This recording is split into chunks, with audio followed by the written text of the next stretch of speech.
রচনা ছেলে মানুষ, রাগ করে কি বুঝতে কি বুঝেছে। আসলে এই বয়সে একটু বকাবকি করলেই এরকম মনে হয় হয় আর কি। তুমি আমার কথাটা বুঝতে পারছো না অনিমেষ। তুমি পুরো বিষয়টাকে ইমোশন দিয়ে দেখছো, আর আমি পুরো বিষয়টাকে একটা ছকে ফেলে সন্দেহের চোখে দেখছি।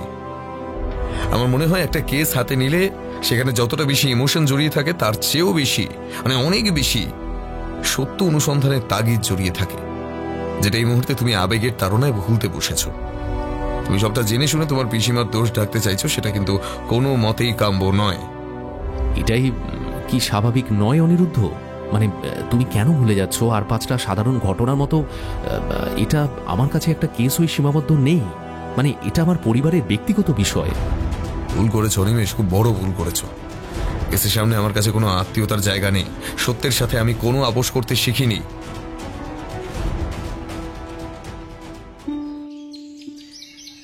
আমি আর অনিরুদ্ধ হাওয়া বদল সেরে এসে আবার নিজেদের কাজকর্মে মন বসিয়েছি।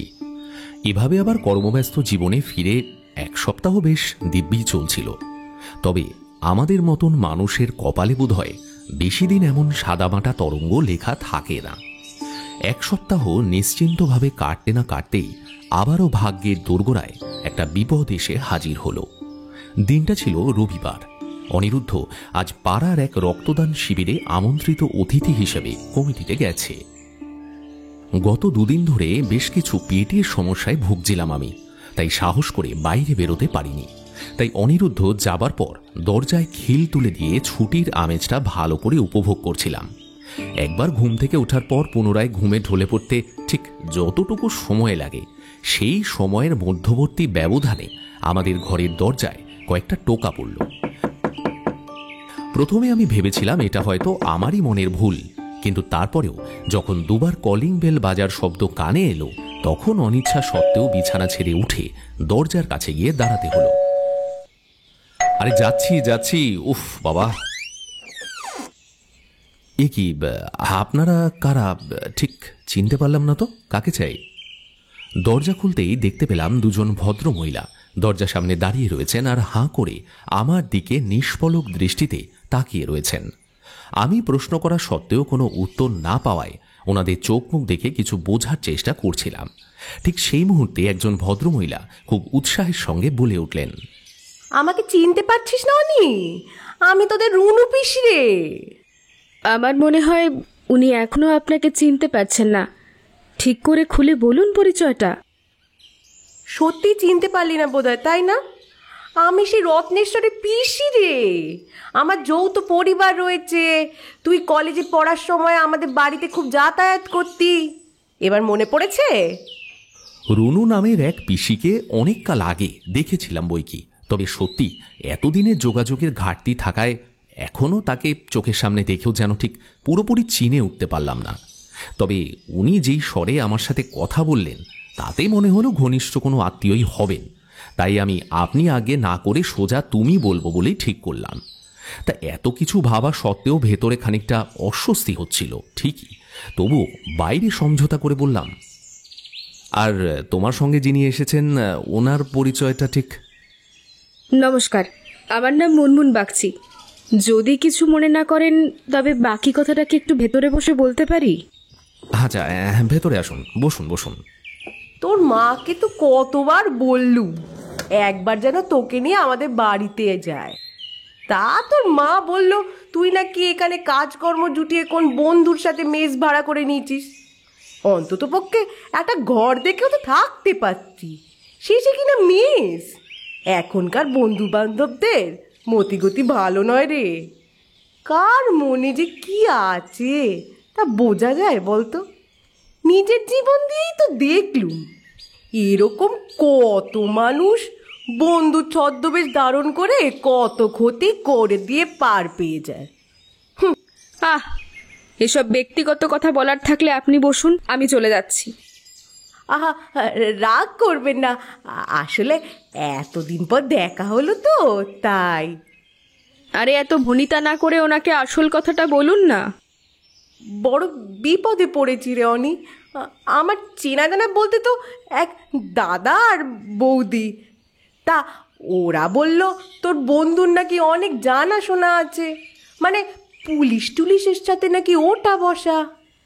তাই তাই তোকে কোনো বিপদের কথা বলতে, তুই যদি একটু সাহায্য করতে পারিস তাই এলাম রে। ভদ্রমহিলার কথা শুনে বেশ অবাক লাগলো। মাত্র কয়েক সেকেন্ড আগে বন্ধু নিয়ে কত সাবধানবাণী আউড়ে গেলেন, আবার কয়েক সেকেন্ডের মধ্যে কেমন পাল্টি খেয়ে অনিরুদ্ধর সাহায্য নিতেও বললেন। সত্যি মানব দেহ আর মানব মনের চেয়ে জটিল বোধ হয় আর কিছুই নেই। কি হয়েছে, মানে কার বিপদ? আমার আমার মেয়েটার মতিগতি দিন দিন কেমন যেন পাল্টে যাচ্ছে রে। তুই একটু খোঁজ খবর নে তো। আমি তো কি করব কিছু বুঝতেই পারছি না। কোন অজাত কুজাত বন্ধুদের পাল্লায় পড়ে দিন দিন কেমন বেলেল্লা হয়ে উঠছে। বাড়িতে কারোর কোনো কথা শোনে না, সারাক্ষণ নিজের ঘরের মধ্যে দরজা বন্ধ করে একা একা থাকতে পছন্দ করে। প্রথমে কিছু বললেই বলতো পড়াশোনা করছি, বিরক্ত করো না। কিন্তু কয়েকদিন পরেই বুঝলাম পড়াশোনার নাম করে মেয়ে অন্য কিছু করছে, কারণ পরীক্ষার খাতা তো অন্য কথা বলছে। এদিকে এদিকে কয়েকদিন হলো বায়না ধরেছে ও নাকি এখন থেকে আলাদা থাকবে।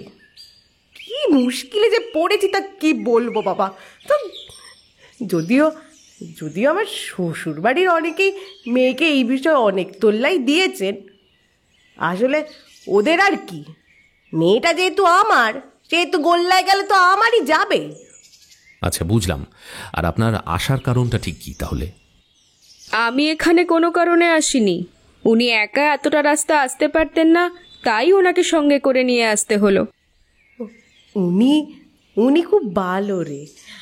আসলে ওনার স্বামীর অফিসেই এখন আমার মেয়ে কাজ করে। ওই ছোটোখাটো কেরানির কাজই করে, তবে ওনারা দুজনেই ওকে খুব স্নেহ করে। তোর পিসে মশাই মারা যাবার পর থেকে তো তোর বোনই কোনো রকমের টাকা পয়সা জোগাড় করে আমাদের পেট চালাচ্ছে। পিসে মশাই মারা যাবার প্রসঙ্গটা শুনে আমি পুরোপুরিভাবে চিনতে পারলাম। হ্যাঁ, ইনি আসলে আমার ঠিক কেমন পিসিমা হন, কারণ আমাদের আত্মীয়দের মধ্যে খুব সদ্যই একজন গত হয়েছেন। এই খবরটা কানে এসেছিল। আমার খোঁজখবর নেওয়া বলতে তো ওই অনিরুদ্ধ ডিপার্টমেন্ট। তুমি যদি ওকে নিয়ে কিছু করাতে চাও তবে আমি ওর সঙ্গে কথা বলে দেখতে পারি। আর নয়তো এই মুহূর্তে অফিসের কাজ ফেলে আমার একার পক্ষে কিছু করা সম্ভব হবে না। সে তোর যা মনে হয়, যেটা ভালো বুঝিস করতে পারিস। আমি মূর্খ মানুষ, এত কিছু বুঝি না। আমার খুব ভয় করছে রে। আমার মেয়েটা মনে হয় আর বেশি দিন বাঁচবে না। ওর এই দিন রাত একা থাকার পিছনে নিশ্চয়ই কোনো জটিল কারণ রয়েছে। কয়েক মাস হলো মেয়েটার শরীর স্বাস্থ্য একেবারে ভেঙে পড়েছে। চোখের তলায় কালচিটে পড়ে গেছে। ঠিক করে খাওয়া দাওয়া পর্যন্ত করছে না। আর যখন বন্ধুদের সাথে দেখা করতে যেতে চায় তখন বাধা দিলেই কেমন যেন রণচণ্ডী রূপ ধারণ করে। এসব তো ভালো লক্ষণ নয় বল। আমার মেয়েটা আগে এমন ছিল না রে, কি যে হলো। আচ্ছা ঠিক আছে, আমি একবার অনিরুদ্ধর সঙ্গে কথা বলে দেখব, কেমন, দেখি ও কি বলে। এখন যদিও ওর হাতে তেমন কোনো কেস নেই, হয়তো না করবে না। কেস নেই মানে কি বলতে চাইছেন? আপনার বন্ধু কি উকিল? হ্যাঁ, আগে না, ডিটেকটিভ। সে কি রুনু দেবী, আপনি তো আমাকে আগে এসব বলেননি। আগে জানলে আমি এসবের মধ্যে জড়াতামই না। এসব মামলা মোকদ্দমা, আমি এসব থেকে শত হাত দূরে থাকি। আমি তো এত কিছু নিজেই জানতাম না, ও এখন বলল তাই জানলাম।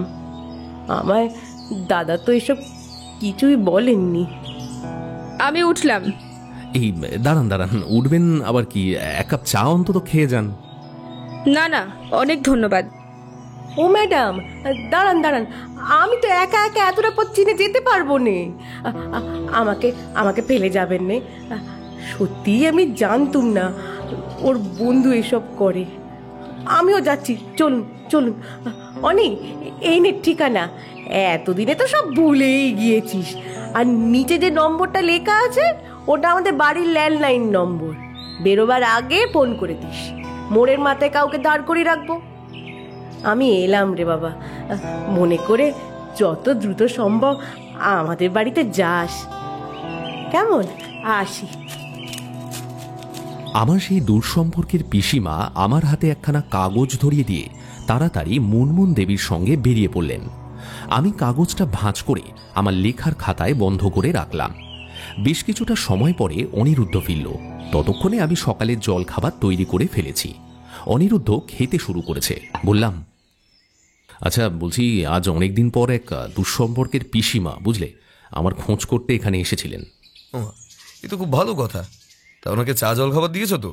আরে আমি আসা পর্যন্ত একটু আটকে রাখতে পারতে, তাহলে একেবারে আলাপ হয়ে যেত। পিসিমার বোধহয় আর একটু সময় থাকার ইচ্ছে ছিল, তবে যার সাথে এসেছিলেন তার আবার যাবার তারা ছিল আর কি, তাই বেরিয়ে গেলেন। কে, তোমার পিসমশাই? না না, উনি তো গত হয়েছেন, কয়েক মাস হয়ে গেল। ও, তাহলে কে? আমার পিসিমার মেয়ে, যেই অফিসে কাজ করেন সেই অফিসের মালিকের স্ত্রী। কি কি কি কি তোমার পিসিমার লোক পেলেন না, শেষে মালিকের অর্ধাঙ্গিনীকে নিয়ে আসতে হলো? সেই মহিলার কি দেমাগ বাবা!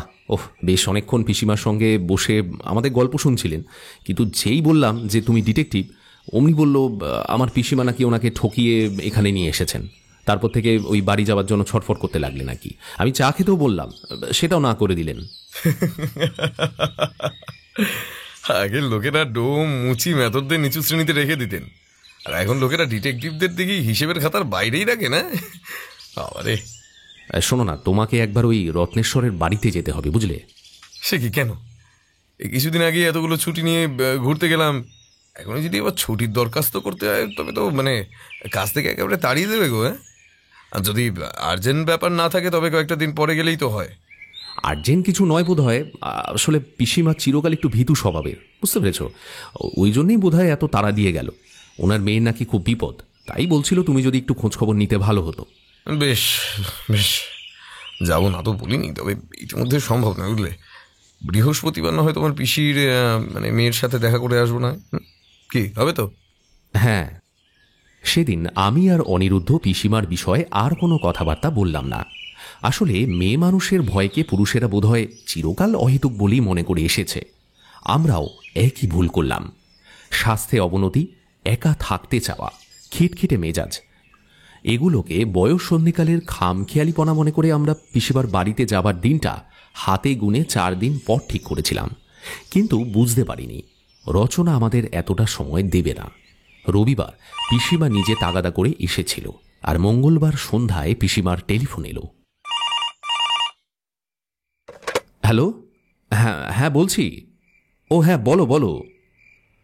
না ছিলাম না, অফিসে ছিলাম তো। কি? হ্যাঁ, আগামীকাল আসছি। আচ্ছা রাখছি, হ্যাঁ, কেঁদো না কেঁদো না, একটু শক্ত হও, আমরা আসছি, আগামীকাল আসছি। কার কি হয়েছে? কে ফোন করলো? পিসিমা ফোন করেছিল, রচনা আত্মহত্যা করেছে। কি? এসব কি করে হলো? মানে একটা বাচ্চা মেয়ে এত বড় পদক্ষেপটা নিল কি করে? ওকে বাড়িতে কেউ খুব বেশি বকাবকি করেনি তো? মানে এ বয়সে কিন্তু সামান্য কিছু বললেই মানে সেগুলো খুব মানে লাগার মতো ইমোশন কাজ করে। হ্যাঁ, সেরকম কিছু হয়নি তো? এখন কি হাসপাতালে নিয়ে গেছে নাকি? আর বেঁচে নেই অনিরুদ্ধ। ঘটনাটা ঘটেছে সোমবার গভীর রাতে। আজ সকালে সবাই দরজার বাইরে এসে ডাকাডাকি করছিল, তাও সারা শব্দ পাচ্ছে না বলে দরজা ভেঙে ভিতরে ঢুকেছিল। তখন দেখেছে হাতের শিরা কেটে মেয়েটা মেঝেতে পড়ে আছে। পিসিমা নাকি বডিটা পাওয়ার পরেই টেলিফোন করেছিলেন, কিন্তু তখন তো আমরা দুজনেই অফিসে ছিলাম, তাই টেলিফোনটা পাইনি আর কি, মানে বেজে কেটে গেছে। তৈরি হয়ে নাও অনিমেষ, আমরা এক্ষুনি বেরোবো। এখন গিয়ে কি লাভ বলো তো? আমরা যদি সোমবার ওদের বাড়িতে চলে যেতাম, ইস, তবে হয়তো মেয়েটা এভাবে মরতো না। এটা মান অভিমানের সময় নয়। আমাকে দোষারোপ করার জন্য পরে অনেক সময় পাবে, তবে ওর বডিটা সৎকার করা হয়ে গেলে কিন্তু আমাদের হাতে আর কোনো রকম প্রমাণ থাকবে না। তাড়াতাড়ি তৈরি হয়ে নাও। তুমি নিজেই বলেছিলে তোমার পিসিমা অল্পেতেই বড্ড বেশি চিন্তা করেন, ফলত আমার মাথায় এত ভয়ানক কিছু ভাবনা আসেনি। এখন কথা বলে সময় নষ্ট করার মতো আর সময় নেই। এখন বেরোলে বাস পেয়ে যাবো, চলো। আমি আর অনিরুদ্ধ দুজনেই কোনো মতে ব্যাগ গুছিয়ে বেরিয়ে পড়লাম পিসিমার বাড়ির উদ্দেশ্যে। পথে যেতে যেতে অনিরুদ্ধর সাথে আর একটাও কথা হয়নি। বারবার মনে হচ্ছিল সেদিন যদি খেতে বসে অনিরুদ্ধকে বলতাম যে কেসটা আর্জেন্ট, তবে হয়তো বাচ্চা মেয়েটা প্রাণে বেঁচে যেত।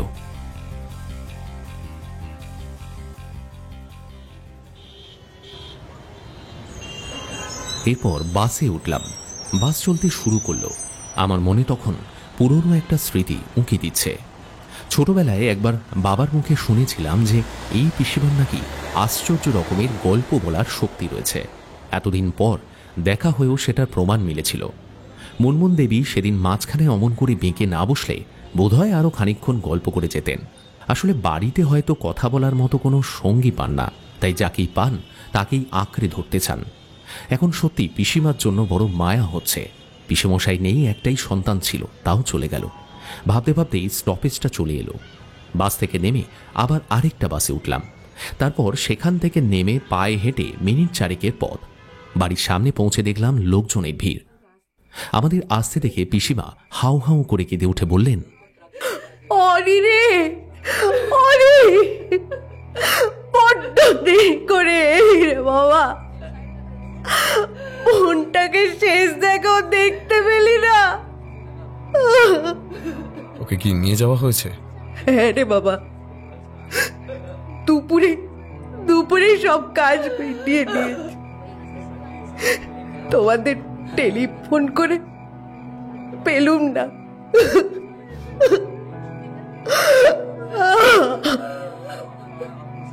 ওর বন্ধু বান্ধবরা কেউ আসেনি? হ্যাঁ, এসেছে। অনেক ছেলেরা শ্মশানেও গিয়েছিল। এখন তোরা সবাই নিজেদের বাড়ি ফিরে গেছে।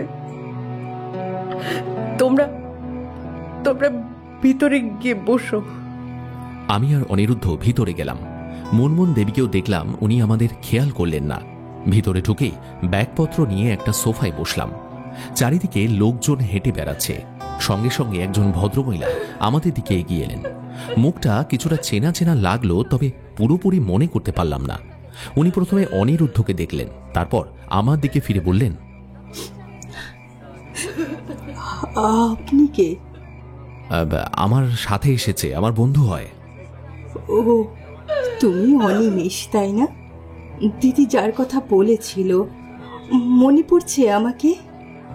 আবছা কিছুটা মনে আছে, তবে পুরোপুরি বুঝতে পারছি না।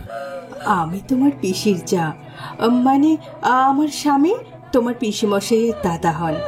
উনি নিশ্চয়ই অনিরুদ্ধ বাবু। নমস্কার। হ্যাঁ, নমস্কার। আচ্ছা, এই দুঃখজনক ঘটনাটা ঘটলো কি করে? বাইরে রুনু দেবীকে যেমন দেখলাম, তাতে আমার এসব প্রশ্ন করার সাহস একেবারেই হয়নি, তাই বাধ্য হয়েই আপনাকে জিজ্ঞাসা করলাম। রুনু নিজেই মেয়েটাকে খেয়ে ফেললো। ও চিরকাল এত হিসেবেই যে বলবার মতন না। মেয়ে বড় হয়েছে, তার তো শখ আহ্লাদ থাকতেই পারে, তাই না? তার ওপর ও নিজে যখন রোজগার করছে, তখন কিছু টাকা তো ও নিজের হাতে রাখবেই। কিন্তু এ বিষয়ে রুনুর ছিল ঘোর আপত্তি। ওর কথা, যা রোজগার হবে সব আগে বাড়িতে এসে ওর হাতেই তুলে দিতে হবে। তারপর ও যা ভালো বুঝবে সেই বুঝে মেয়েকে কিছু হাতে দেবে। এই নিয়ে মেয়েটাকে কম গালমন্দ করেনি, আমরা সবাই তার সাক্ষী আছি। তারপর মেয়েটা একটু বেশি উপার্জনের জন্য যখন বেশি সময় ধরে অফিসে থাকতো, তখন রুনু মেয়েটা বাড়িতে ফিরলেই ওকে যা নয় তাই বলে অপমান করত। চরিত্র নিয়েও কথা বলতে ছাড়েনি, জানো? কোন মেয়ে তার মায়ের মুখে এসব কথা শুনে সহ্য করতে পারে বলো তো?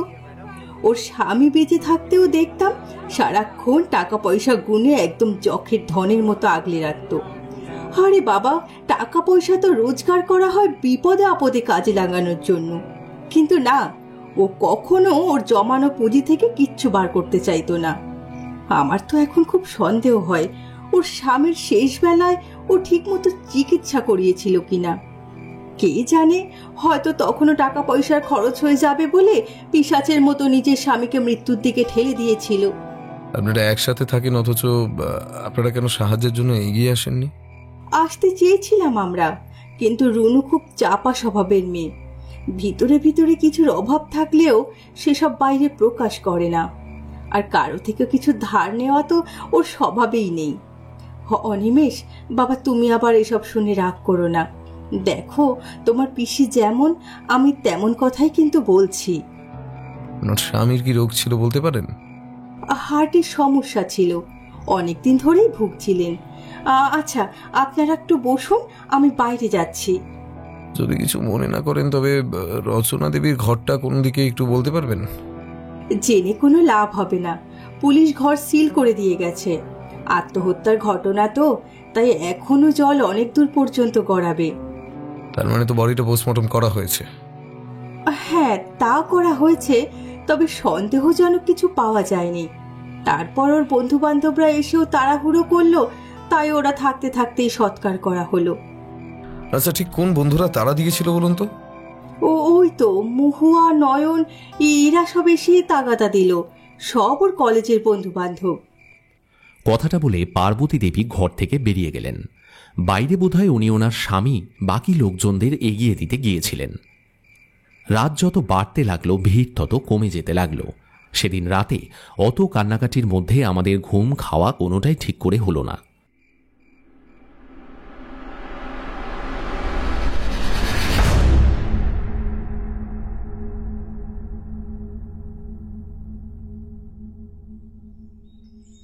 পরের দিন সকাল হতেই পার্বতী দেবী এসে আমাদের চা দিয়ে গেলেন।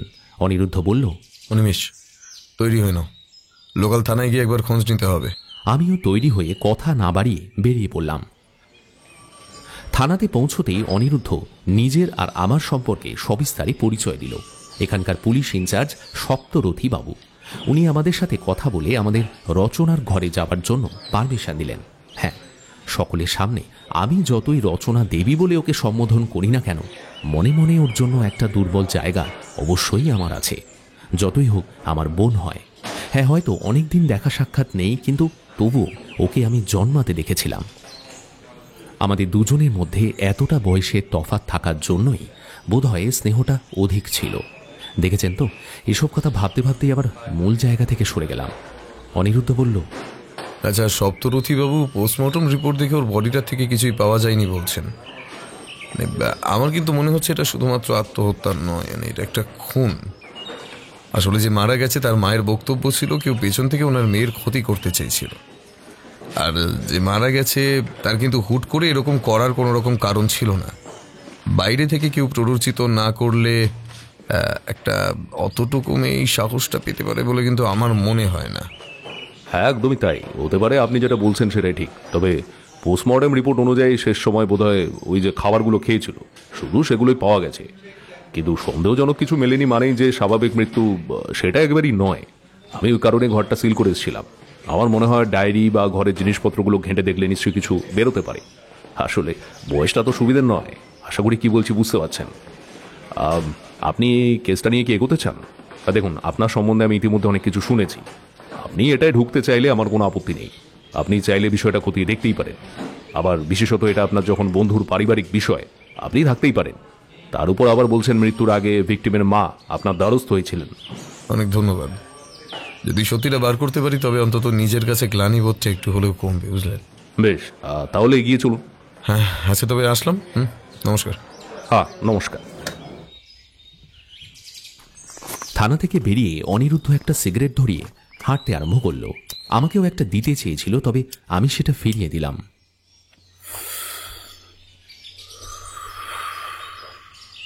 রমেশ, এখনো ভুল বুঝবে? আমার কিন্তু মনে হয় এর পেছনে কোনো বড় মাথা রয়েছে। আমরা দু একদিন আগাম এসেও কিন্তু খুব বেশি কিছু করতে পারতাম বলে মনে হয় না। দেখো, যা হবার হয়ে গেছে। আচ্ছা, এখন আমরা কোথায় যাচ্ছি? এখন তো কলেজ খোলা আছে, চলো কলেজেই যাই। দুজনে রাস্তায় চলতে চলতে আর একটাও কথা বলিনি। রচনার কলেজের সামনে এসে বেশ কিছুক্ষণ ধরে এদিক ওদিক পায়চারি করলাম। তারপর ওই 12টা নাগাদ কলেজে একটা ছেলে ঢুকতে যাবে, ঠিক এমন সময় অনিরুদ্ধ যেন ছুটে গিয়ে ছেলেটার সামনে গিয়ে দাঁড়ালো। অনিরুদ্ধর হাবভাব দেখে খানিকটা ঘাবড়ে গিয়েছিলাম আমি। কি আপনি? আশ্চর্য তো, মাতাল নাকি? সরে বসুন তো, কথা আছে। আপনাকে আমি চিনি না, আপনার সাথে আমার আবার কিসের কথা? পাগল নাকি? আমাকে চেনেন না, কিন্তু রচনাকে তো চিনতেন। ওর মৃত্যু নিয়ে আমি কিন্তু অনেক কিছু জানি, সেগুলো সকলকে বলে দেবো নাকি? কি? কি জানেন আপনি? আপনি কে? এটা বলবো বলেই তো এসেছি। চলে আসুন। আরে আরে ভয় পাবেন না, চলুন। 21-22 বছরের একটি ছেলে অনিরুদ্ধর কথা শুনে প্রায় তুতলে তুতলে ভয় ভয়ে সাইডে সরে এলো। ওর ঠোঁট তখন কাঁপতে শুরু করেছে, হাতগুলো কি চিন্তায় আপনা থেকেই কোচলে চলেছে। অনিরুদ্ধ বলল, আপনি রচনার বন্ধু? হ্যাঁ, আপনি কি করে জানলেন? রচনার বাড়িতে বাইরের ঘরে আপনাদের সকলের সাথে একটা গ্রুপ ছবি আছে, সেখানেই দেখলাম। এছাড়াও পুলিশ কাস্টাডিতে আপনার একটা ছবি মানে খুব যত্ন করে রাখা আছে। পুলিশ? পুলিশ কেন? আমি কি করেছি? পুলিশ কেন আছে? আমি তো কিছু জানি না। রচনা মারা গেলে ওর বডিটা সৎকার করার জন্য এত তাড়াহুড়ো কেন করছিলেন? না, আমি কিছু বলিনি। মহুয়া তারা দিয়েছিল। মহুয়া কি হয়? মানে ওর সঙ্গে রচনার কেমন সম্পর্ক ছিল? বান্ধবী হয়, খুব ভালো সম্পর্ক ছিল। আমি রচনার বিষয়ে বেশি কিছু জানি না, সত্যি বলছি। আমাকে দয়া করে ছেড়ে দিন। মহুয়াকে এখানে নিয়ে আসতে পারবেন? যদি পারেন তবে আপনার দিকটা ভেবে দেখব। হ্যাঁ, পারবো। আজ একটু পরেই আমাদের লেকচার শুরু হবে, তখন একে একে সবাই আসবে। ও আসুক, আমি ওকে আপনার সঙ্গে কথা বলিয়ে দেবো। হ্যাঁ, কিন্তু দয়া করে আমাকে ছেড়ে দিন, সত্যি বলছি। আমি কিছু জানি না। ঠিক আছে, অপেক্ষা করছি, যান নিয়ে আসুন। আমি আর অনিরুদ্ধ ওখানে দাঁড়িয়ে মেয়েটির জন্য অপেক্ষা করলাম, তবে মেয়েটা দেখা পেলাম না। শেষে ছেলেটা আবারও ভয় ভয়ে এসে বলে গেল তাদের কোনো বন্ধু বান্ধব আজ ক্লাসে আসেনি। তবে অনিরুদ্ধ ছেলেটাকে বগল দাবা করে বেশ অনেকক্ষণ ধরে জেরা করে ওদের সকলের নাম, ঠিকানা সমস্ত কিছু বার করে ফেলল। তারপর ছেলেটা চলে যেতেই অনিরুদ্ধ মুখ খুলল। পালিয়ে পালিয়ে বেড়াচ্ছে, মানে মনে ভয় আছে। আচ্ছা, এখন ওদের বাড়ি গিয়ে খোঁজ নেওয়া ছাড়া আর তো কোনো উপায় নেই। কতদিন পালিয়ে বেড়াবে? একদিন না একদিন তো বাইরে বেরোতে হবে নাকি? যাক, চলো আগে কিছু খেয়ে নি, তারপর বাড়ি ফিরি। দুজনে মিলে একটা দোকান থেকে পরোটা আর ঘুগনি খেয়ে পিসির বাড়িতে এসে উঠলাম। বাড়ি ফিরতেই ওরা ফল খেতে দিয়েছিল, তবে আমাদের দুজনের আর তেমন কোনো খিদে ছিল না বলে ফিরিয়ে দিলাম। তারপর অনিরুদ্ধ রচনার ঘরে গিয়ে ঢুকল। সবাইকে আগেই জানিয়ে দিয়ে গিয়েছিল যে পুলিশের কাছ থেকে পারমিশন নেওয়া আছে, তবে পিসির এতে খুব করে আপত্তি দেখতে পেলাম। আমার মেয়েটা তো সদ্য সদ্য গত হয়েছে রে বাবা, এখনই এসব না করলে নয়। আমি যা করছি তার পারমিশন আমার কাছে আছে। আর আপনি তো নিজেই চেয়েছিলেন আপনার মেয়ের মৃত্যুর পেছনে কোনো সত্য লুকিয়ে আছে, তা যেন আমি বাইরে বার করে আনি। এর জন্য আমাকে তো এতটুকু ছাড় দিতেই হবে। ও অনি, তোর বন্ধুকে একটু বোঝা বাবা। ওইসব খোঁজাখুঁজি করলে তো সারা ঘর লন্ডভন্ড করে দেবে। আমার মেয়েটার আত্মা এখনো বাড়ির চারপাশে ঘুরছে রে। ও তো কষ্ট পাবে এসব দেখলে। বোঝা না, বোঝা। দয়া করবেন, তবে কোনো কেস একবার হাতে নিয়ে ফেললে আমি সেখানে বন্ধু, আত্মীয়, অনাত্মীয় এসব আর কিন্তু কিছুই মাথায় রাখতে পারি না। ও, বুঝেছি। তার মানে এটা তোমাদের ষড়যন্ত্র। অনি, তুই আমার সাথে এরকম করতে পারলি বাবা? এই বিধবার চোখের জলের এই দাম দিলি? আমি আজই টেলিফোন করে দাদাকে সবটা জানাবো। বলবো তার ছেলে কত বড় হয়ে গেছে, বড়দের কথায় আর ভ্রুক্ষেপ পর্যন্ত করে না। অনিমেষ, ভেতরে এসো। পিসিমা গজগজ করতে করতে চলে গেলেন, তবে অনিরুদ্ধ তো কারো আপত্তি শোনার পাত্র নয়, তাই এক প্রকার জোরপূর্বক সেই ঘরে প্রবেশ করল। চলো, বাইরে দাঁড়িয়ে পড়লে কেন? ভেতরে এসো, অনেক কাজ আছে। হ্যাঁ, চলো চলো, তবে আজকে হয়তো এসব না করলেই হতো না। অনিরুদ্ধ ধুলো ঝেড়ে ঘরের আনাচে কানাচে খুব ভালো করে তল্লাশি চালালো।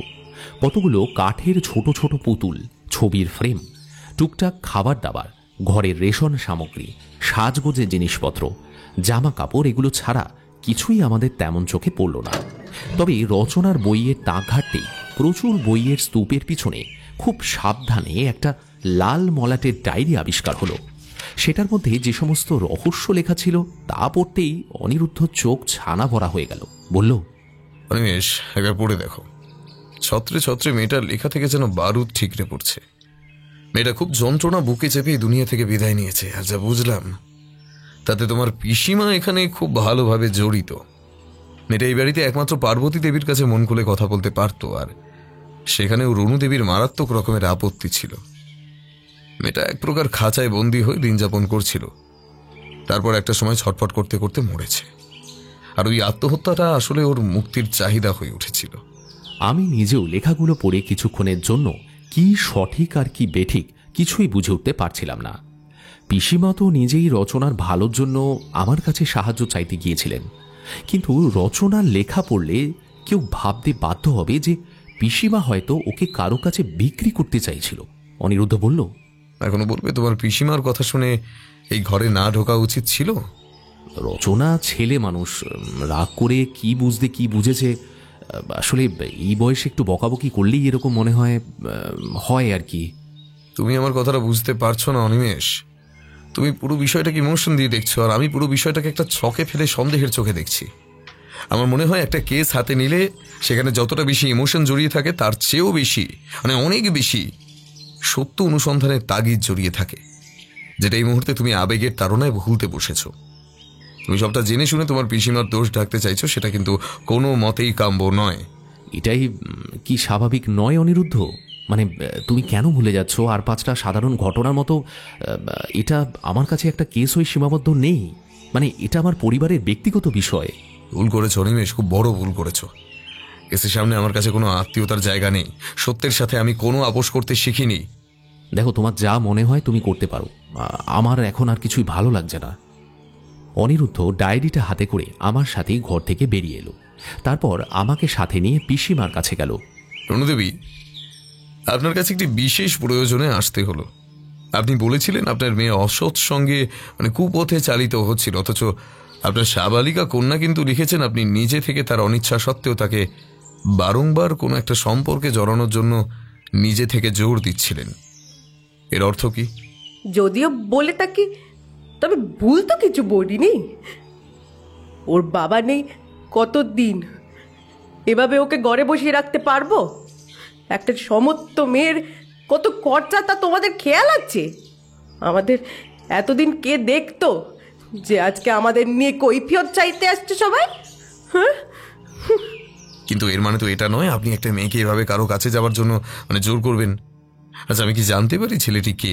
আমি তো জানি না ও কাদের সাথে মিশতো, তবে আমি শুধু চেয়েছিলাম তাদের মধ্যে থেকেই কেউ যদি একটু অর্থনৈতিক দিক থেকে স্বাবলম্বী হয়, তবে যেন তার সাথে কোনো একটা ঘনিষ্ঠ সম্পর্ক তৈরি করে, ও নিজের জীবনটা গুছিয়ে নেয়, এই আর কি, আর কিছু নেই। আপনি সবটাই জানেন রণুদেবী, শুধু আমাকে একটু বেশি খাটাতে চাইছেন। বেশ, তবে তাই হোক, আমি নিজেই সত্যিটা বার করে নেব। একটা কথা বলতে পারি? আমার মেয়ের অফিসে ওর অনেক শত্রু ছিল। আমার অনেক আগে থেকেই তাদের ওপর সন্দেহ ছিল।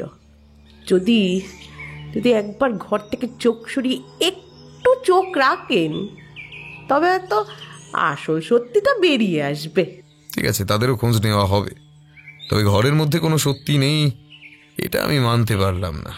আমি যদি জানতুম অনিমেষকে এখানে ডাকলে আমাকে এভাবে অপমানিত হতে হবে, তবে কখনোই আমি ভুল করতাম না। কি আর করবেন, সবই অদৃষ্ট। চললাম রণুদেবী। আমরা দুজনেই ঘর থেকে বেরিয়ে এলাম। সেদিন আর কোথাও যাওয়া হয়নি। অনিরুদ্ধ বাকি সময়টা ঘরে বসে ডায়েরিটা পুরো ভালো করে পড়েছে। পরের দিন সকাল হতে অমিতাভ বাবুর অফিসে গেলাম, মানে যেখানে রচনা কাজ করত। অফিসে ঢোকার মুখে দারোয়ান পথ আটকে ছিল, তবে পরিচয় দিতেই পথ ছেড়ে দেয়। এরপর অফিসের ওয়েটিং রুমে গিয়ে বসে আছি। কিছুক্ষণ পর অমিতাভ বাবু এলেন। নমস্কার, আমি শুনলাম আপনারা নাকি রচনার মৃত্যুর বিষয়ে কি সব তদন্ত করতে এসেছেন। দেখুন, এটা তো কাজের জায়গা, আমার একটা সুখ্যাতি রয়েছে এখানে। দয়া করে এগুলো বাইরে অন্য কোথাও করলে হয় না? মানে আমি অনুরোধ করছি। দুঃখিত, কিন্তু এটাও আমার কাজের বিষয়। আপনাদের সহযোগিতা কিন্তু একান্ত কাম্য। অন্ততপক্ষে রচনা দেবীর সাথে যারা মেলামেশা করতেন তাদের একটু ডেকে দিন। আপাতত তাতেই হবে, কিন্তু কোনো রকম খোঁজ খবর না নিয়ে তো চলে যেতে পারবো না। ঠিক আছে, আমি কয়েকজনকে এখানে ডেকে পাঠিয়ে দিচ্ছি, আপনারা বসুন। অমিতাভবাবু চলে যেতেই কয়েক মুহূর্ত পরে একজন 2 গ্লাস শরবত রেখে বেরিয়ে গেলেন। তারপর একে একে 3 জন ভিতরে এসে উপস্থিত হলো। অমিতাভবাবু বললেন, এই দেখুন, এই 3 জন রচনার সবচেয়ে কাছের লোকজন ছিল, তাই এদেরকেই নিয়ে এলাম। আর শোনো, তোমাদের বলছি, রচনার বিষয়ে যা জানো সবটা খুলে বলবে। কেউ যদি জেনে শুনে কোনো সত্যি গোপন করে যাও, তবে কিন্তু ভবিষ্যতে আমি তাকে অফিস থেকে বরখাস্ত করতে পারি। কথাটা মাথায় রেখো। আপনি এক কাজ করুন, আমি প্রত্যেককে আলাদা আলাদা করে কিছু প্রশ্ন করতে চাই, তাই আপনি একজনকে এখানে রেখে বাকি 2 জনকে অন্য কোথাও নিয়ে গিয়ে বসান। একজন বেরোলে তবেই যেন পরের জন ভিতরে আসে। আর হ্যাঁ, জিজ্ঞাসাবাদ চলাকালীন জল বা শরবত বা অন্য কোনো কিছু পাঠানোর প্রয়োজন নেই। এখন আমি আর অনিমেষ ছাড়া ঘরে কেউ থাকবে না। অমিতাভবাবু, আপনাকে একবার বাইরে যেতে হবে। আচ্ছা, এই যে আপনি, হ্যাঁ হ্যাঁ আপনাকে বলছি, আপনি আগে আসুন তো। একে একে সবাই ঘর থেকে বেরিয়ে গেল। অনিরুদ্ধ ইশারা করতেই বর্ণালী দেবী সামনের দিকে একটা চেয়ার টেনে বসে পড়লেন। নমস্কার, আমার নাম বর্ণালী। বলুন, কি বলবো? রচনাকে আপনি কতদিন ধরে চেনেন? ও যেদিন থেকে এই অফিসের কাজে ঢুকেছে, ঠিক সেদিন থেকে, মানে ওই তাও ধরুন 8-9 মাস হলো। আচ্ছা, রচনা ঠিক কেমন ধরনের মেয়ে ছিল? খারাপ নয়, তবে ওই একটু মানে গায়ে পড়া যাকে বলে। যা বললেন এর কোনো উদাহরণ দিতে পারবেন? আসলে ও মোটামুটি সবার সাথেই কথাবার্তা বলতো, তবে যাদের সাথে কথা বললে অফিসে প্রমোশন হতে পারে তাদের সাথে একটু বেশি মিশতো। ওর মোটামুটি সব বন্ধু বান্ধবী বড় লোক। আসলে ও বোধহয় গরিব কাউকে বন্ধু মানায় না, জানেন। এই কথাটা নিয়ে অনেক আগে একবার ওর সাথে ইয়ার্কি করেছিলাম। ও তখন বলেছিল কি না, গরিবদের সাথে বন্ধুত্ব করে কি লাভ, বিপদে পড়লে তো তারা টাকা পয়সা দিয়ে সাহায্য করতে পারবে না। আমার মনে হয় ও ওই রকমই টাইপের মেয়ে। আপনাদের বস কি চোখে দেখতো? মানে কেমন করে কথাবার্তা বলতো, বা আলাদা করে কোনো সুযোগ সুবিধা দিতেন কিনা? বসের চোখের মনি ছিল একেবারে। খুব অল্প দিনেই অনেক কিছু শিখে ফেলেছিল, তাই অনেকেই ওকে ঈর্ষা করতে শুরু করেছিল। তবে ও এইসবে কানটান কিছু দিত না, এমনিতে খুবই দৃঢ় ছিল। বস ওকে প্রায় নিজের মেয়ের মতোই ভালোবাসতে শুরু করে দিয়েছিলেন। নিজের ছেলে মেয়েদের জন্য কিছু কিনলে সেরকম জিনিস রচনাকেও আবার কিনে দিতেন। আমাদের বসের বাড়িতে ওর বোধহয় ওই যাতায়াত ছিল, বুঝলেন। কারা ওকে হিংসে করতো বলতে পারবেন? মানে কেন করতো, আর কি করে টের পেলেন যে ওকে হিংসে করার মতো কেউ আছে? ওর চেয়ে আপনারা সকলেই তো বেশি দক্ষ, তবে কেন ওকেই হিংসে করতে হলো? দেখুন, এইসব কথা তো কেউ সরাসরি মুখে বলে না, তাই কাউকে ওই স্পষ্টভাবে দাগিয়ে দিতে পারবো না। তবে কম বেশি সকলেই করতো। সেভাবে দেখতে গেলে হয়তো আমিও নিজের অজান্তেই কখনো না কখনো ওকে একটু ওই হিংসে টিংসে করে ফেলেছি। এত অল্প সময়ে কেউ যদি কাজে কর্মে এতটা দক্ষ হয়ে ওঠে তবে তো হিংসে করতেই হয়, বলুন না। কিন্তু কি আর করি, ও অফিসে ঢুকেছিল সামান্য কেরানি হয়ে। তারপর 2 মাস যেতে না যেতেই আমাদের আশেপাশে ঘুরঘুর করতে করতে কম্পিউটারের কাজ শিখে ফেললো। তারপর বসের কাছে গিয়ে নিজেই একটা ডাটা এন্ট্রি করবে বলে আবদার করেছিল। কি অদ্ভুতভাবে আমাদের চেয়েও কম সময় একদম নির্ভুলভাবে সেই কাজটা করে ফেললো। কিন্তু ওরকম গতি খুব ঘন ঘন কিবোর্ড ব্যবহার না করলে প্রায় আনা অসম্ভব। অথচ ওদের যা অবস্থা, তাতে ওদের পক্ষে এতগুলো টাকা খরচ করে তো আর কম্পিউটার কেনা সম্ভব হবে না। এবার আপনিই বলুন, এমন মেয়েকে ঈর্ষা না করে থাকা যায়? সত্যি গুণী মেয়ে ছিল। ঠিক আছে, এবার আপনি আসতে পারেন, পরের জনকে পাঠিয়ে দিন। বর্ণালী দেবী চলে যেতেই আরেকজন ভদ্রমহিলা ভিতরে এলেন। বয়স তুলনামূলকভাবে বাকিদের চেয়ে একটু বেশি মনে হলো। হৃষ্টপুষ্ট দেহ, চলনের গতি ধীর, মুখ দেখে মনে হয় খুব মেপে মেপে কথাবার্তা বললেন, নমস্কার, বলুন কি বলবো। আপনার নাম আর কতদিন ধরে এখানে কাজ করছেন? আমার নাম রুমা পাল। এই তাও ধরুন 3 বছর হলো এখানে আছি। বাবা, দীর্ঘ সময় হয়ে গেছে তো। পদোন্নতি কেমন পেয়েছেন এতদিনে? এই সমাজে যোগ্য মানুষেরা যেমন কচ্ছপের মতন ধীর গতিতে নিজের কাজের বাহবা পায়, ঠিক তেমন পেয়েছি। কিন্তু আমি তো বর্ণালী দেবীর মুখে শুনলাম আপনাদের বস মানে অমিতাভ বাবু নাকি ভীষণ ভালো মনের মানুষ। উনি নাকি মোটামুটি সবাইকে খুব তাড়াতাড়ি প্রমোশন দিয়ে দেন। ঠিকই শুনেছেন, তবে সেটা লোক বুঝে।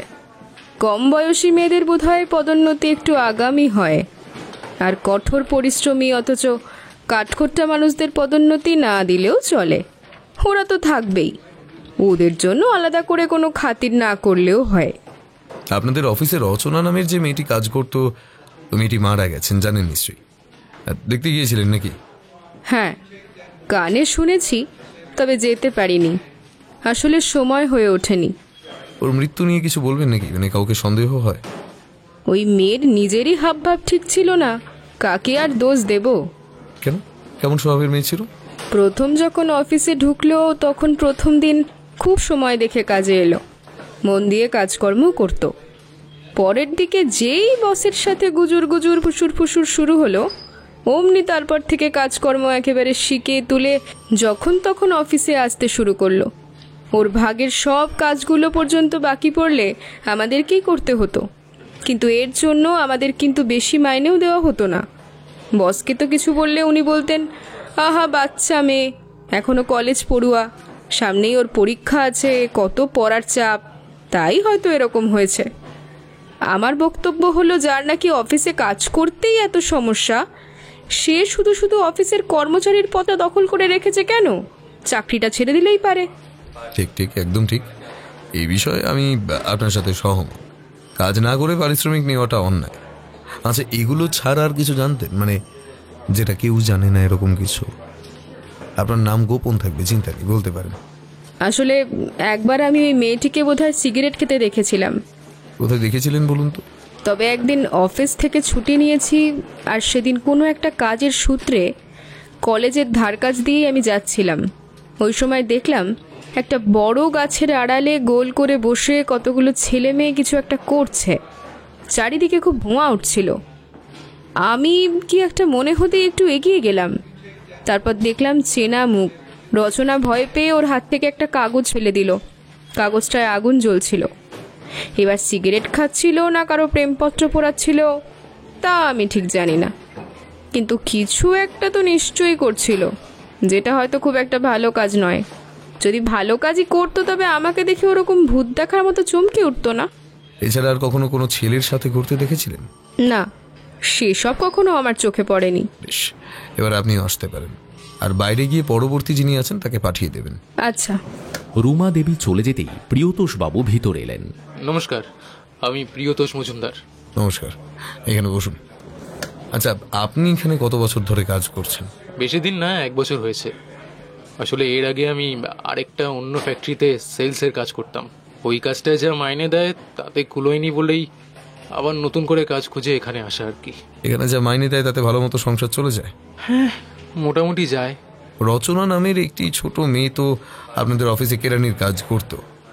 হ্যাঁ, আমি তো জানি মেয়েটা আত্মহত্যা করেছে। আত্মহত্যা নয় তো, খুন হয়েছে। খুন হয়েছে? কি বলছেন কি? আমি তো শুনলাম আত্মহত্যা করেছে। না, ভুল শুনেছেন, পুলিশ এখন আসল খুনিকে খুঁজে চলেছে। আচ্ছা, মেয়েটা কেমন ধরনের ছিল বলুন তো? একটু বেশিই মিশুকে ছিল। মেয়েদের বোধহয় অতটা মিশুকে হওয়াও ভালো না। অর্ধেক দিন বাইরে পড়ে থাকতো, ঠিক করে অফিসের কাজ করতো না, একটু কেমন যেন, মানে প্রথমে এমন ছিল না জানেন। তাই নাকি? ওর কলেজে অনেকে বললো ওর নাকি কারোর সাথে একটা সম্পর্ক পর্যন্ত ছিল। ওর ডায়েরিতেও লিখে গেছে কি সব ভালোবাসার কথা। বাবা বাবা, অতটুকু মেয়ে এত পাকা? অবশ্য না, অসম্ভবের কিছুই নেই। মাঝে মধ্যেই বন্ধু বান্ধবদের কথা মনে পড়লে অফিস থেকে কেমন যেন পাগলের মতো ছুটে বাইরে বেরিয়ে যেত। কোথায় যেত জানি না, তবে কিছুক্ষণ পর আবার দৌড়ে ফিরেও আসতো। এইটুকু বুঝতে পারছি নিশ্চয়ই ওরকম নাটক করে কারোর সাথে দেখা করতে যেত। আচ্ছা, যখন বেরোবার জন্য ছটফট করতো তখন ঠিক কেমন কথাবার্তা বলতো? না না, কথা তো বলতেই পারতো না, খালি হাঁপাতো। আর বলার মধ্যে বলতো নাকি ওর শ্বাসকষ্ট রয়েছে, বাইরে গিয়ে হাওয়ায় না বসলে নাকি ও ঠিক হবে না। আমরা ওকে কতবার বলেছি ডাক্তার দেখানোর কথা। ও বলতো ওর ডাক্তার নাকি বলেছে যে ওর এই রোগটা আর সারবে না, তাই যখনই কষ্ট হবে তখন বাইরে গিয়ে একটু বসতে। বেশ, ঠিক আছে। আচ্ছা, আপনাকে অনেক ধন্যবাদ। না, এবার আপনি আসতে পারেন। আর এবার গিয়ে আপনাদের বসকে এখানে ডেকে নিন। আচ্ছা, আমি পাঠিয়ে দিচ্ছি। অনিমেষ, এখানে তেমন কিছু সন্দেহজনক না হলেও কিছু তথ্য খুব কাজে লাগলো। একদিকে রুনু দেবী অফিসের কথাটা উল্লেখ করে ওনার দিক থেকে আমাদের নজর সরাতে চেয়েছিলেন ঠিকই, তবে অজান্তেই আমাদের উপকারী করেছেন। ভিতরে আসবো অনিরুদ্ধ বাবু? হ্যাঁ, আসুন। আচ্ছা, আপনাকে অনেক ধন্যবাদ আমাদের এতটা সময় দেওয়ার জন্য। আর হ্যাঁ, আপনার বাড়ির ঠিকানাটা একটু পেতে পারি? অনিরুদ্ধ বাড়ির ঠিকানা চাইতেই অমিতাভ বাবুর মুখ থেকে যেন সমস্ত হাসি এক নিমেষে উবে গেল। ভয় পাবেন না, এমনি দুটো কথাবার্তা বলতে যাব। আসলে হাতে গোনা মাত্র কয়েকদিন আগেই আপনার স্ত্রী একবার রুনু দেবী মানে রচনা দেবীর মায়ের সাথে আমাদের ঠিকানায় গিয়েছিলেন। তার পরপরই এমন দুর্ঘটনা ঘটলো, আর সেদিন গিয়ে তো আমার দেখা মেলেনি। তাই এবার আমি নিজেই গিয়ে একটু ঘুরে আসবো। আর রুনু দেবী বলছিলেন আপনাদের বাড়িতে নাকি রচনা দেবীর বেশ ভালোই মতোই যাতায়াত ছিল, তাই এই জন্যই ওই একটু বাড়িতে সকলের সাথে কথা বলবো। দেখুন, আপনি এতক্ষণ যা বলেছেন আমি তো সবটাই মানলাম, তবে দয়া করে এই সবের মধ্যে আমার ছেলে মেয়েদের আর আমার স্ত্রীকে কি না জড়ালেই নয়। আমার স্ত্রী রেণু দেবীর অনুরোধে আপনাদের বাড়িতে গিয়েছিলেন, তখন তো জানতাম না এইসব হাঙ্গামায় ফেসে যাব। আপনার বাড়িতে রচনার এত ঘন ঘন যাবার কারণটা কি? আমার মেয়ে ওর খুব ভালো বান্ধবী হয়, তাই আমার মেয়ের সাথে পড়াশোনা করতে, মাঝে মধ্যে গল্প গুজব করতে ওই বাড়িতে যেত। তবে তো কোনো সমস্যাই নেই। আপনার কন্যা নিশ্চয়ই চাইবে তার বান্ধবীর মৃত্যুর আসল কারণটা জানতে। ঠিক আছে, এই কার্ডটা রাখুন, এখানে সব লেখা আছে। তবে একটু ভেবে চিন্তে কথাবার্তা বলবেন, ওরা কিন্তু খুব ইমোশনাল। আসলে এইসব কখনো আগে দেখেনি তো, ওরাও তো এখনো খুবই ছোট, তাই বুঝতে পারেনি বান্ধবী এরকম কিছু ঘটিয়ে ফেলবে। কলেজ পড়ুয়া ছেলে মেয়েদের আর যাই হোক, বর্তমান সমাজ ছোট বলে তো আর মনে করে না। তবে উঠলাম, নমস্কার। অমিতাভ বাবুর অফিস থেকে বেরিয়ে অনিরুদ্ধ একটা সিগারেট ধরিয়ে চারিদিকে ভালো করে দেখে নিল একবার, তারপর আমাকে বলল, তুমি এক কাজ করো, বাড়ি যাও, আমি একটু পরে ফিরছি। বাড়ি যাব মানে? তুমি একা এখানে কি করবে? কাজ আছে। শোনো না, তুমি যেখানে যাবে আমিও তোমার সঙ্গে সেখানেই যাব। একদম ছোট্ট কাজ, আমি একাই পারবো। আরে কেসটা আমার পরিবারের অনিরুদ্ধ, তুমি কোথায় যাচ্ছ এটুকু জানার অধিকার অন্তত আমার আছে। তোমাকে কিছু জানাবো না সেটা তো বলিনি, পরে সময় এলে ঠিক বলবো। এই পরের আশায় ফেলে রেখেই হয়তো একটা প্রাণ বলি প্রদত্ত হয়েছিল অনিরুদ্ধ। কথাটা বলতে বলতেই আমার গলাটা কেমন যেন একটা চাপা কান্নায় ধরে এলো। আত্মীয় বা আত্মীয়তা শব্দটা অনেক সময় আমাদের মতো সোজাসাপটা মানুষের জীবনে অনেক জটিল সমীকরণ হয়ে দাঁড়ায়। এইসব ভাবতে ভাবতে যখনই আমার চোখ দিয়ে দুফোঁটা জল গড়িয়ে পড়ল, দেখলাম অনিরুদ্ধ আমার কাঁধে হাত রেখে একটা দীর্ঘশ্বাস ফেলল, বলল, এই শোনো, এই কেসটা যেদিন হাতে এসেছে সেদিন থেকে তোমার মুখে এইসব তোমার ডায়লগ শুনে যাচ্ছে, ঠিক আছে? কি বলতে চাইছো নাকি তুমি? তোমার ভালো মন্দের সাথে আমার ভালো মন্দ জড়িত নেই। অনিমেষ, আমি কখনো তোমাকে আমার অ্যাসিস্ট্যান্ট হিসেবে আলাদা করে অন্য চোখে দেখিনি। তুমি আমার সবচেয়ে কাছের একজন মানুষ। তোমার কষ্ট হলে আমারও খারাপ লাগে, আর তোমার বেদনা কিছুটা হলেও আমি টের পাই। আমি প্রথমে ঠিক এই কারণেই কেসটা নিতে চাইছিলাম না, কিন্তু তারপরও মনে হলো যে তোমার বোনের এমন সর্বনাশের জন্য যে বা যারা দায়ী তারা যদি শাস্তি না পায় তবে হয়তো আমার এতদিনের এই সত্য সাধনা ব্যর্থ হয়ে যাবে। আরে বন্ধুর এমন সংকটে যদি বন্ধুর পাশেই না দাঁড়াতে পারি, মানে তবে আর কেমন কেস সলভ করলাম এতদিনে? হ্যাঁ অনিরুদ্ধ, আমি বোধহয় তোমার কাছে একটু বেশি আবেগী হয়ে পড়েছি। না, এতটা কষ্ট পাওয়া বোধহয় উচিত হয়নি। আরে এই জীবনে যাই হয়ে যাক, আমি তোমার পাশে রয়েছি। হ্যাঁ, আমাদের সবসময় এক হয়ে লড়তে হবে। কি ঠিক কি ভুল সব পরে দেখা যাবে এখন, কিন্তু নিজেদের সম্পর্কের মধ্যে বাইরের জটিলতা এনে এটাকে নষ্ট করার কোনো মানে হয় না। আর তুমি বলছিলে তো আমার সাথে যাবে, চলো, তোমাকে নিয়েই যাব। না থাক। আবার কি হলো? আরে চলো। দেখো অনিরুদ্ধ, আমি তোমাকে বিশ্বাস করি, তুমি যাও, চিন্তা নেই। এটা রাগের কথা নয়, পারিবারিক বন্ধন জড়িয়ে আছে বলে আমি বারবার মায়ায় আটকে পড়েছি, কিন্তু এটা থেকে আমাকে বেরোতেই হবে, বেরিয়ে আসতে হবে এটা থেকে। তার জন্য একটু সময় দরকার, বুঝলে? আজকে না হয় তুমি একাই যাও। হ্যাঁ, সাবধানে যেও। আমি পিসির বাড়িতে ফিরলাম। প্রায় এক নিঃশ্বাসে কথাগুলো বলেই ওখান থেকে বেরিয়ে এলাম। সত্যি নিজের জেদে ছেলেটাকে সেই কবে থেকে ভুল বুঝতে শুরু করেছি। এর আগেও অনেক কেসে ও আমাকে না নিয়ে এরকম একা ঘুরে বেরিয়েছে, এটা তো আমি জানি। তখন তো এইসব স্বার্থপরতার কথা আমার মাথায় আসেনি। আমি পিসির বাড়িতে ফিরে নিজের মাথা থেকে এইসব দুশ্চিন্তা বার করে একটা ঘুম দিলাম।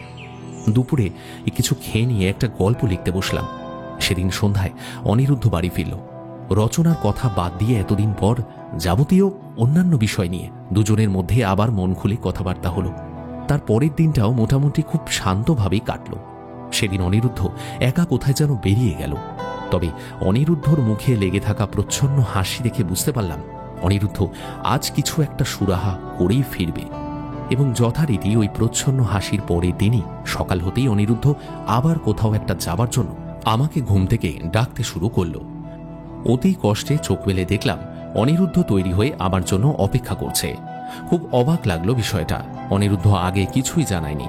তবে কি আজকেই সত্যিটা বেরিয়ে আসবে? এর জন্যই কি ও এত তাড়াতাড়ি তৈরি হয়ে বেরোচ্ছে? তাড়াতাড়ি তৈরি হয়ে নাও, দেরি হয়ে যাচ্ছে তো। সবাই তোমার জন্য অপেক্ষা করছে। আরে এখন কোথায় যাব? বলা যাবে না, আগে বেরো। খুব দ্রুত পোশাক বদল করলাম। অনিরুদ্ধর তারার হুজুকে সকালে চাটা পর্যন্ত খাওয়া হলো না। ওভাবে প্রায় আমাকে টেনে নিয়ে চলল অমিতাভবাবুর বাড়িতে। আমরা সকলে একটা গাড়িতে গেলাম। পিছনে দেখলাম আরেকটা পুলিশের জিপ আসছে।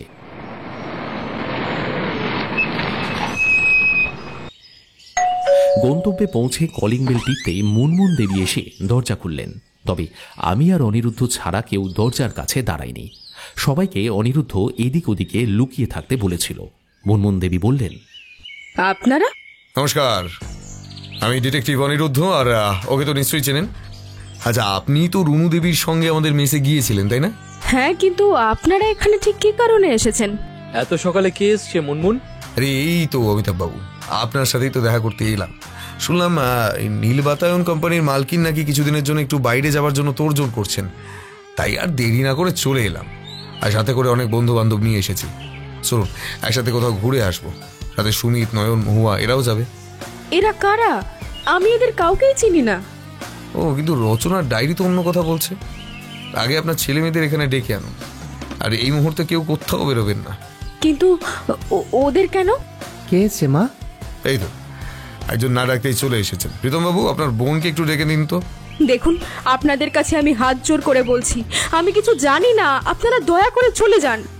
আচ্ছা, মুনমুন দেবী কি কোনো কারণে আমাদের ভয় পাচ্ছেন? আসলে আমি গতকালই কয়েকটি কলেজ পড়ুয়াদের বাড়িতে গিয়েছিলাম, জানেন তো। ওরা আমাকে বললো ওদের নাকি কে মুখ খুলতে বারণ করেছে। কি ব্যাপার বলুন তো? ভয়? ভয় কেন পাবো? ভয় না থাকলে দরদর করে ঘামছেন কেন? কোথায় কোথায় ঘামছি? বাইরে এত গরম পড়েছে, তাই হয়তো ঘাম হচ্ছে। মা, আমাকে ডাকছিলে? হ্যাঁ, এই তো সকলেই চলে এসেছেন। বাহ, রচনার পরিবার থেকে বাইরে যারা অপেক্ষা করছেন তারাও এক এক করে ভেতরে আসুন তো। দেখুন, আমি আমার ছেলেমেয়েদেরকে যারটার সাথে মিশতে দিই না। আমি সেই সময় রচনার মায়ের সাথে আপনাদের বাড়িতে গিয়েছিলাম, কিন্তু কিছুটা নিজের ছেলেমেয়ের কথা মাথায় রেখেই। আমার মেয়ে রচনার খুব ভালো বন্ধু ছিল, তবে রচনার প্রকৃতি ছিল একটু লোভী। উন্নতির আশায় যখন তখন যারটার সাথে মিশে যেত। সেটা অফিস হোক বা কলেজ, ওর কোনো বাজবিচার ছিল না।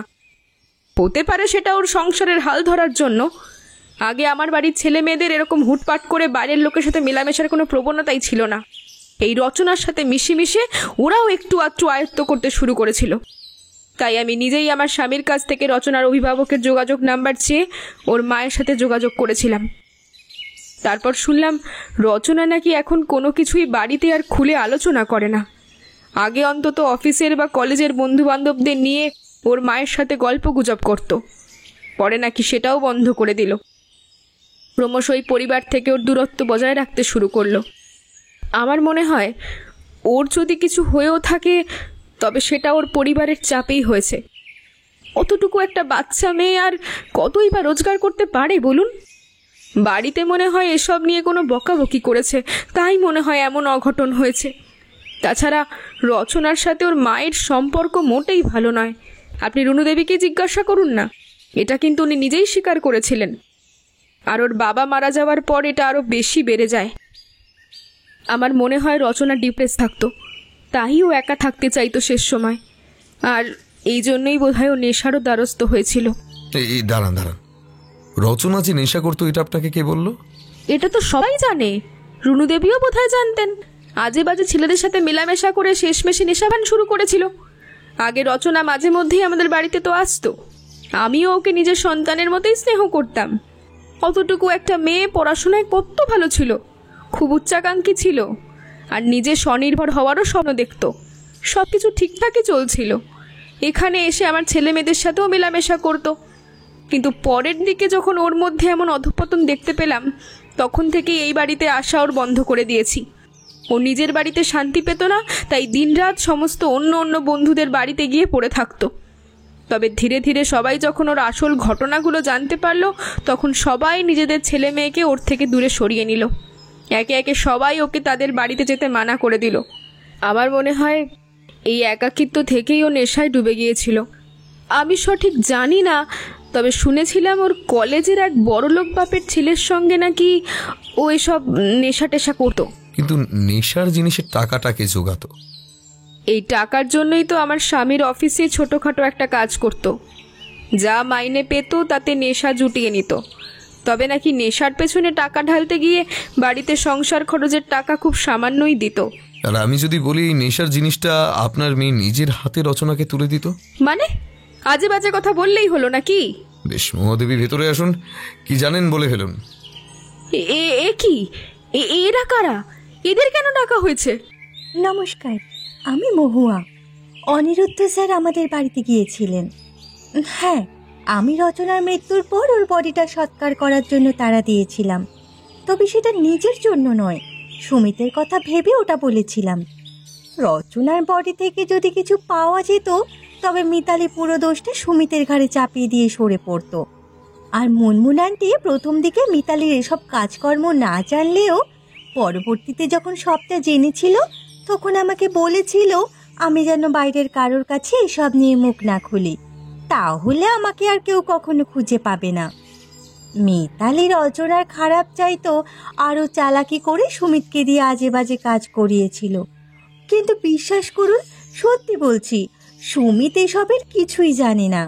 এখনো সময় আছে, সত্যটা স্বীকার করবেন নাকি আমি অন্য কোনো পন্থা অবলম্বন করবো? মিতালি দেবী, ও কিছু জানে না, ওকে ছেড়ে দিন। থামুন আপনি। ও জানে না এটা হতেই পারে না। রচনা দেবী যেদিন মারা গেলেন সেদিনও শেষবারের মতো উনি আপনার মেয়ের সাথে দেখা করেছিলেন, তাই তো মিতালি দেবী? তুই বলে দে যে তুই কিছু করিসনি। বেশ, তবে আমি প্রীতম বাবুকে ধরে নিয়ে যাচ্ছি। থানায় গিয়ে অন্য পন্থায় জেরা হবে। না দাদা, কিচ্ছু করেনি।